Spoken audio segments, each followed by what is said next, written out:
বন্ধুরা চলো দুপুরে আজকে কী কী রান্না করলাম সেটাই আজকে তোমাদের সাথে শেয়ার করছি।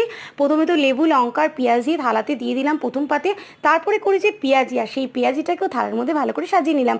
আর এই পেঁয়াজি কিন্তু ডাল দিয়ে অসাধারণ লাগে, তবে হ্যাঁ আমার ডাল নেই। আর ওদিকে করেছি আমি পকোড়া, আলুর পকোড়াও একটা ছিল, ওটাও দিয়ে দিয়েছি। আর এই দেখো করেছি কত কিছু তার সঙ্গে।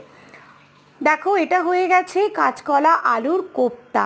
আর এই কোপ্তা রেসিপিটা কিন্তু অসাধারণ হয়, তবে আমি এটা ভিডিওতে দিইনি। আর এটা হলো চারা মাছের ঝোল করেছি, আর তার সঙ্গে করেছি কাতলা মাছের ডাঁটা আলুর তরকারি। আর এটাও আমি কিন্তু রেসিপিটা দেওয়া আছে, চাইলে তোমরা বান্টি রান্নাঘর চ্যানেল থেকে দেখে নিতে পারো। আর চলো আজকে দুপুরের লাঞ্চ মেনুটা তোমাদের কেমন লাগলো অবশ্যই জানিয়ে দিও, আর ভালো লাগলে একটা লাইক করে দিও। টাটা। এখনো তো অনেকটা।